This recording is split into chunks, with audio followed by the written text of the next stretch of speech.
Rome's end is often imagined as a single fiery night, a city in flames, barbarians at the gates, civilization lost in an instant.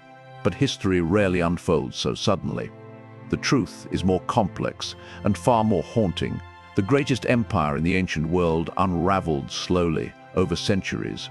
We picture a dramatic fall, but Rome's collapse was not a single event. It was a gradual erosion, a slow, relentless weakening from within long before the final invaders arrived. This is the story of how the world's mightiest empire faded piece by piece. Most of us think of Rome's end as a moment of chaos and violence.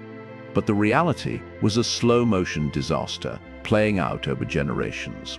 The fall began with choices, crises, and pressures that built up quietly inside the empire's walls. In this documentary, we'll pull back the curtain on the decline of Rome. We'll trace the decisions, mistakes, and challenges that hollowed out its foundations, revealing why the empire's collapse was a process, not a catastrophe.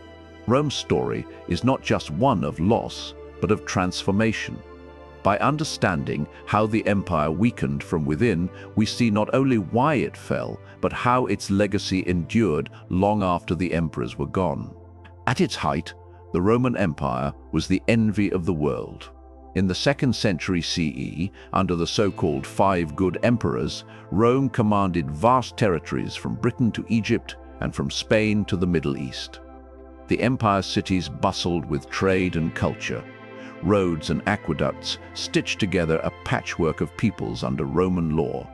For a time, Rome seemed unshakable, its armies unbeatable, its rulers secure. Yet even at this golden age, there were signs of strain beneath the surface. The sheer scale of the empire demanded more resources, more soldiers, and more administration than ever before. The question is not just how Rome fell, but how such a powerful system could begin to unravel. What forces could weaken an empire that seemed destined to last forever? To answer this, we must look beyond the battlefield and examine the slow, internal changes that undermined Rome's strength. One of the first cracks appeared in the realm of politics. After the death of Marcus Aurelius in 80 CE, Rome struggled to maintain stable leadership. Succession became a deadly game, with emperors often chosen by the army or murdered by rivals. Civil wars erupted as generals and politicians vied for power. In some years, Rome saw multiple emperors rise and fall in quick succession, each promising stability, but delivering only more chaos. This constant turmoil eroded trust in central authority. The emperor, once the unifying force of the empire, became a pawn in a dangerous game. The loyalty of the army shifted from Rome itself to whoever could pay or persuade them. Political instability rippled outward, shaking the provinces and undermining the sense of order that had held the empire together. Local leaders grew more independent and rebellions simmered on the frontiers. As politics faltered, corruption began to spread through the empire's vast bureaucracy. Officials sought personal gain, using their positions for bribes and favors rather than public service. The Roman government swelled with administrators, but efficiency declined. Many local officials cared more about enriching themselves than upholding Roman law or serving their communities. This decay of administration bred resentment and mistrust. Ordinary citizens saw their taxes rise, while services faltered and justice could be bought or sold. At the same time, the costs of empire became overwhelming. Maintaining vast borders and a professional army required immense resources, straining the economy to breaking point. To pay for the army and bureaucracy, taxes soared. The state debased its currency, leading to inflation. Silver coins were replaced by cheaper metals, and confidence in Roman money collapsed. Agriculture, once the backbone of Roman prosperity, began to falter. Overworked land, heavy taxation, and declining investment led to falling yields and rural depopulation. The gap between rich and poor widened. Landowners grew wealthier by buying up abandoned farms, while small farmers and rural workers drifted into poverty or left for the cities.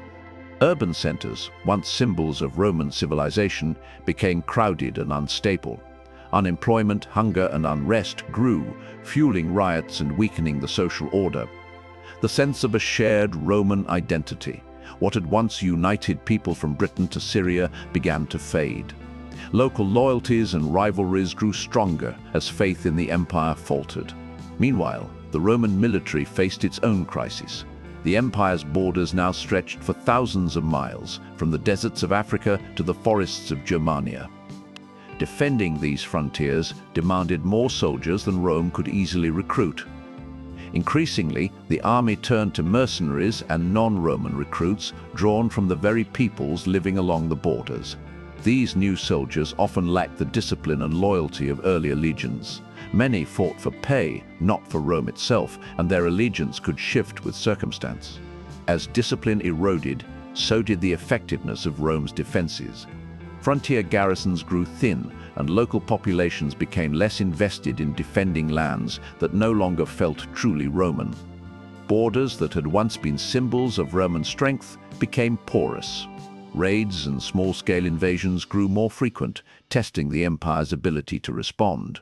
Yet, the military's problems were not simply about numbers or loyalty. The complexity of managing such a sprawling force strained even the best commanders. Coordination faltered, and communication broke down between distant provinces. At the same time, the fabric of Roman society was changing. Traditional Roman values, duty, discipline, civic participation began to erode, replaced by new priorities and beliefs. The rise of Christianity transformed the cultural landscape. As the new faith spread, it offered hope and identity to many, but also challenged the old pagan traditions that had long defined Roman life. Regional identities grew stronger than the shared Roman ideal. People looked to their local communities, religions, and leaders for belonging, rather than to distant emperors in Rome or Constantinople. This loss of civic unity made it harder to muster collective action or sacrifice for the common good. The empire's people no longer felt bound by the same sense of purpose. Amid these internal weaknesses, external pressures mounted. Over time, waves of migrating peoples, Goths, Vandals, Huns, and others pressed against the empire's borders. Some groups sought entry peacefully, hoping for land and protection. Others came as raiders or conquerors, taking advantage of Rome's weakened defenses and divided leadership. Rome struggled to manage these migrations. At times it tried to integrate new groups as allies or settlers, but the process was often fraught with mistrust, violence, and failure. The most famous blow came in 410 CE, when Alaric and his Visigoth warriors sacked the city of Rome itself. For the first time in centuries, the Eternal City fell to foreign invaders. Yet even this catastrophe did not end the empire.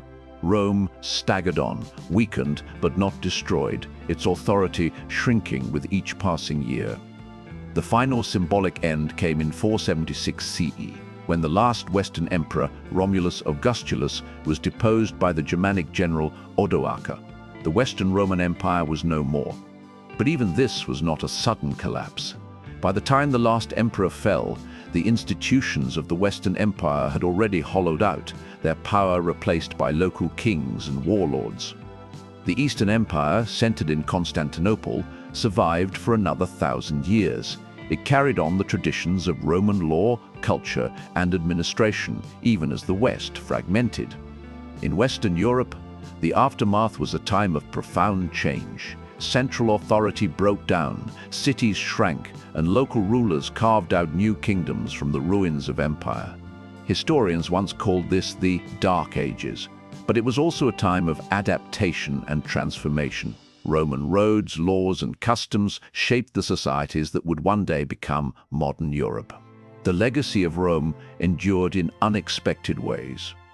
The Latin language evolved into Italian, French, Spanish, and other tongues. Roman law influenced the foundations of Western justice. Even in decline, Rome had laid down the infrastructure, roads, aqueducts, cities that would outlast its emperors and armies. Its cultural and political influence shaped the world long after its political power faded. The lesson of Rome's fall is not simply that empires die by the sword. More often, they are undermined by slow, invisible forces, decades of mismanagement, division, and lost purpose. Rome's story reminds us that power is not just about armies or wealth, but about cohesion, trust, and the willingness of people to work together for a common future. The collapse was not inevitable, nor was it a single moment of defeat. It was a process, a slow unraveling that began within, long before the final invaders appeared. By looking past the myths of sudden destruction, we see the real causes of Rome's decline: political instability, corruption, economic strain, military overstretch, and a loss of shared identity. Understanding this slow-motion collapse challenges us to see history not as a series of dramatic events, but as the product of countless decisions, pressures, and changes over time. The fate of Rome shows how even the greatest societies can be undone by internal weaknesses. It is a warning and a lesson for every age. The fall of Rome was not a single tragedy, but a transformation, a turning point that reshaped the world and gave rise to new cultures and ideas. In the end, the Roman Empire's collapse was not caused by a single enemy or a single moment of failure. It was the result of a system that had already begun to break long before its final collapse.